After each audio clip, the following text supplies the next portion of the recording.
Bagfuel, baby.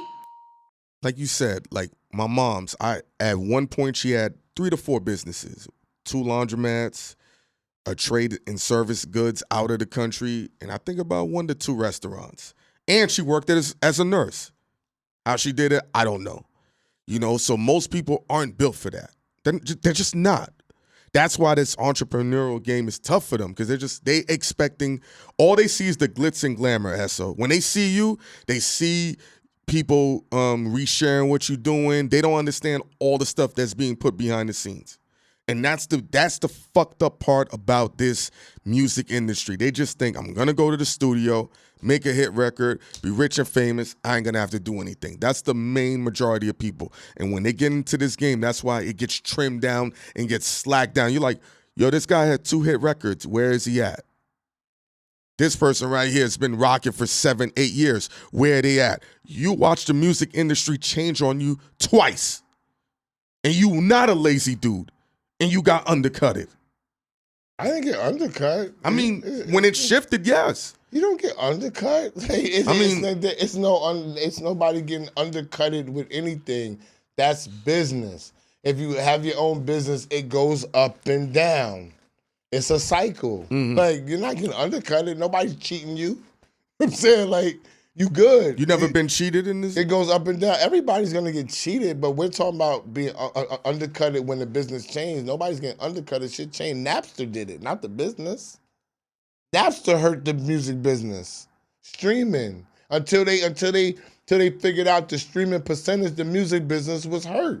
Wasn't the music business itself. The stock market crashed, housing crashed, the whole economic system was in flux in the United States. That wasn't the music business. How long did that take for all of that to happen? 3 years? Wherever it took to happen, it wasn't the music business fault. So nobody did nothing to me. You had to refine and redefine who you were and how you were going to make money. Let's say this. That's entrepreneurship. Let's say this. You say it's not the music business fault, but if you see something that's gaining momentum and energy like that. What? Like what? Like how Napster was doing. And you know, that could be hubris. Like, this ain't nothing serious. It was not taken that way. It was serious. That's what I'm trying to say. People wasn't in the business. It was serious. It was a big fucking deal, bro.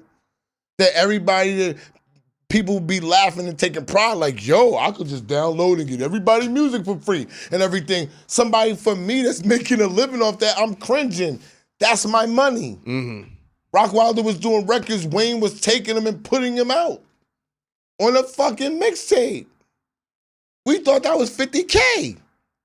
You know what I'm saying? But everybody else is sitting around saying, this is great. This is great. The whole machine is coming down. Yo, free music. Free music for everybody. Everybody get it. But the niggas who's making and creating the music, putting their blood, sweat, and what happened to you? And feeding their fucking family. So you know what that sounds like? Y'all niggas are sitting around saying, yo, this is great. That's why you got to pay me now. Since it was so great. Guess what that means? You got undercutted. That's what I said. But the music business didn't undercut me. That's what I'm saying.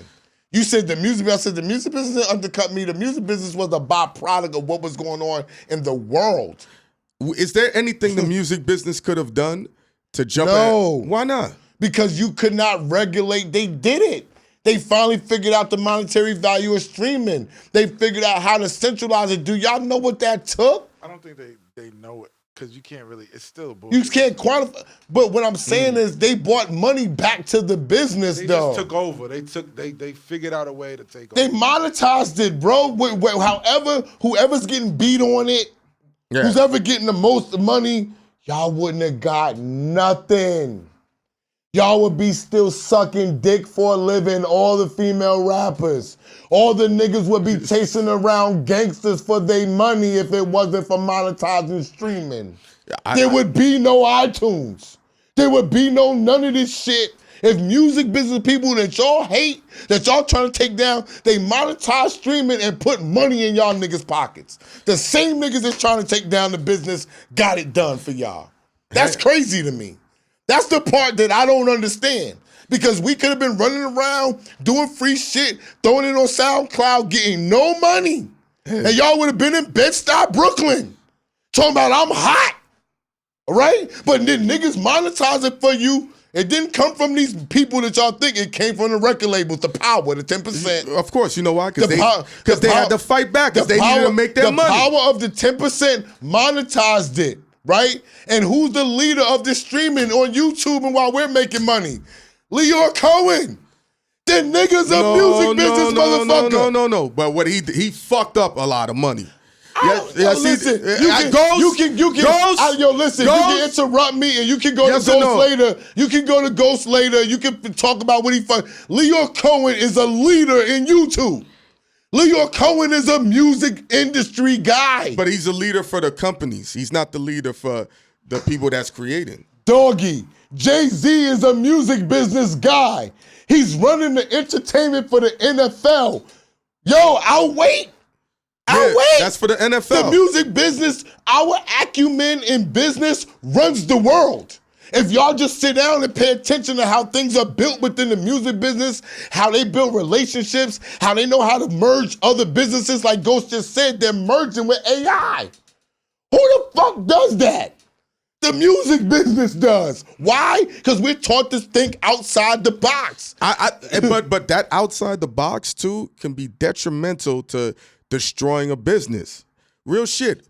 If I've always seen, when I came up doing this shit, I remember there was multiple platforms that was like, video interviews on the internet is the stupidest shit I ever saw. It's all about print. It's all about magazines. And I'm like, yo, people want to see, like you said, the person's face talking. They just don't want to hear the voice. And yo, to this day, these companies never recovered. These was multi-million-dollar companies, multi-million-dollar websites. They're still around, but no one gives a fuck. So I'm always sitting here looking. I'm like, all right, you saved this company, but at what detriment? At what cost? Are you setting it up for another company to uprise out of nowhere? We've spoken about what you even broke down what the SoundCloud era was. If this Napster thing, if they didn't figure out streaming, what would SoundCloud be? Nothing. But you're making my point. In regards to what? Because you're always fighting for the people who are unknown. I'm not fighting the unknown. You and Ghost are known to try to figure out how to bring down the industry. No. What should be better? I've watched. Why are you throwing me in this shit? I've watched shit go down. I'm sitting there, I'm like, yo, bro. Y'all are not the haters of the music industry. I don't like control. Okay, at least like Ghost. A lot of control. Ghost, I appreciate you admitting it. Are you gonna admit it? No, I don't. No, what I'm talking about They is don't have to come down. It's just their control of artistic freedom and shit like that. I love the system. What I come from and the angle I come from, we've seen throughout history. I think Dr. Dre and Snoop should put out the album that they want to put out. Me too. I just don't think they're fans. Esso doesn't want the music to come out. Fans. He's a businessman. They put enough music out already. Okay, cool. That's up to them. Leave it up to them. It's like I don't know if y'all watch Entourage, but it's like the Suits. I don't fuck with Suits. Listen, I don't like that. If the music ever comes back around, where that Snoop and Dre record would be super duper relevant, y'all will hear it. That's all I'm saying. Let me ask you this. Dr. Dre, but these are the people that can bring it back around by doing it. The power that be that's in the building that controls the marketing and promo budget is not going to do it. All right, cool. Let me ask you this. saying. Let me ask you this. As hip hop gets older, right? This is still virgin territory because now we're gonna have 60-year-old rappers that we came up with that we've been watching for the better part of 30 years. We've never seen this before. We've seen it with rock and roll, R&B, et cetera, et cetera. What if a 60-year-old rapper says, hey, I don't care if it don't sell no numbers. My legacy is set. Let me throw this out for the fan. They're not saying that, huh? And they're people that's trying to put records out. Like nobody. People want success. I don't disagree. Nobody wants to put out a project that's not received. We can do a lot of work, but when we look on the views, when something has 400,000 views, we're like, yeah. And if it has 4,000 views, I'm like, You know what I'm saying? That's fair. It's the same way. Like, but are you gonna feel like that when you're on the back end of your life? And let's say you're 85. They're asking, You're Yes. asking me, Yes. honestly, is this Yes, a joke? yes. I'm dead ass. I'm dead You ass. know I'm top tier all day. Like, what are you talking My about? nigga Afso! If it ain't gold, it don't matter. I'm top tier all day. No. You know,